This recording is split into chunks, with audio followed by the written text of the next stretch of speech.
नमस्कार मित्रों, आप सभी का पुनः स्वागत है। हमने हमारे अगले वीडियो में चर्चा की थी कि मनुष्य और पशु के बीच में भेद क्या है। वैसे हमने चर्चा की थी बौद्धिकता का भेद है, लेकिन कुछ हद तक तो पशु भी अपने बारे में सोच सकता है। बहुत सी ऐसी एक्टिविटीज है जो पशु कर सकता है, उसके बारे में सोच सकता है, उसके बारे में सजग हो सकता है। लेकिन और एक भेद है, और भेद क्या है? वो है भौतिक संरचना का भेद। मनुष्य का शरीर सीधा है, मनुष्य दो पैरों पर खड़ा होकर चल सकता है, पशु नहीं चल सकता है। पशु का शरीर सीधा नहीं हो सकता है, पशु चार ही पैरों पर चल सकता है, जिसे कहते हैं क्षैतिज भेद। क्षैतिज जो रचना है पशु की, जिसे हम टेढ़ा कह सकते हैं, गुजराती में उसे आड़ा भी कह सकते हैं, यही सबसे बड़ा भेद है। अब इस भेद से क्या होता है कि ईश्वर ने जो हमें ऊर्जा दी है वो हमारे शरीर के निचले हिस्से में मूलाधार चक्र में स्थित होती है। अगर मूलाधार चक्र में स्थित ऊर्जा है तो इससे क्या फर्क पड़ता है? बहुत फर्क पड़ता है। पशु चाहे तो भी मूलाधार चक्र में स्थित ऊर्जा को ऊपर नहीं उठा सकता है, क्योंकि वो उसका शारीरिक क्षैतिज है, उसका जो शारीरिक संरचना है उस ऊर्जा को ऊपर उठाने की क्षमता रखता ही नहीं है। लेकिन मनुष्य वो कर सकता है। अब ऊर्जा अगर मूलाधार चक्र में ही केवल स्थित रहती है, वो मनुष्य हो चाहे पशु, तो क्या होता है कि उसका जन्म होता है, धीरे धीरे बड़ा होता है, खेलता है, पढ़ता है, फिर वो शादी ब्याह करता है, संतति की उत्पत्ति करता है, और जो सामाजिक रीति रिवाज है उनमें व्यस्त रहता है, ये सब करता है, और आखिर में उसकी मृत्यु हो जाती है, उसका जीवन समाप्त हो जाता है।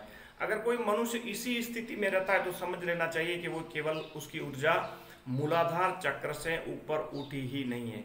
अब ये पशु है, उसकी शारीरिक जो क्षैतिज संरचना है उसकी वजह से उसके शरीर में स्थित मूलाधार ऊर्जा में जो स्थित ऊर्जा है उसको कभी ऊपर उठा ही नहीं पाता।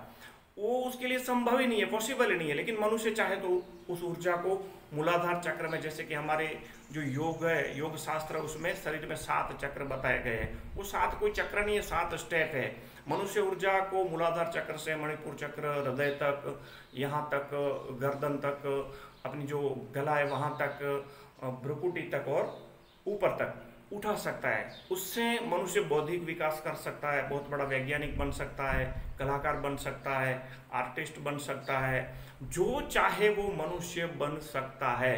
लेकिन अगर वो मूलाधार चक्र में स्थित ऊर्जा को ऊपर उठाना सीख जाए तो, अगर मनुष्य मूलाधार चक्र में स्थित ऊर्जा को ऊपर उठाना नहीं सीख सकता तो उसमें और पशु में कोई भेद नहीं है। तो जैसे कि हमारे शास्त्रों में जो बताया गया 84 लाख योनियों का सिद्धांत, वो एक बहुत ही बड़ी ऊर्जा के एक स्वरूप में से दूसरे स्वरूप में परिवर्तित होने की प्रक्रिया है, और वो परिवर्तित होते होते तो उसका जो विकसित और अंतिम स्वरूप है वो मनुष्य है। तो मनुष्य चाहे तो अपने मूलाधार चक्र में जो स्थित ऊर्जा है उसको बहुत ही ऊपर उठाकर बहुत कुछ जीवन में बन सकता है। वो बहुत बड़ा नेता बन सकता है, बहुत बड़ा आर्टिस्ट बन सकता है, योगी बन सकता है, बहुत बड़ा साइंटिस्ट बन सकता है, आकाश में भी जा सकता है। वो पशु नहीं कर सकता। इसीलिए कुदरत ने हमें एक चांस दिया, एक मौका दिया है मनुष्य बनाकर। तो अगर ये जीवन हमें मनुष्य जीवन मिला है तो हमें ध्यान के माध्यम से, योग के माध्यम से, भक्ति के माध्यम से हमारी ऊर्जा को ऊपर उठाकर मनुष्य बनना चाहिए, कुछ विशेष बनना चाहिए। हो सकता है कि दूसरी बार जीवन में ये मौका न मिले, तो ईश्वर की, प्रकृति की बहुत ही बड़ी देन है हमें कि ईश्वर ने हमें हमारी शारीरिक जो संरचना है वो पशु से कुछ अलग दी है।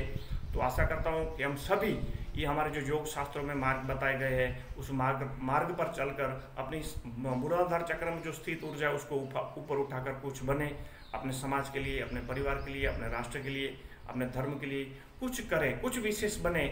ऐसी अभ्यर्थना के साथ बहुत बहुत धन्यवाद। Thank you.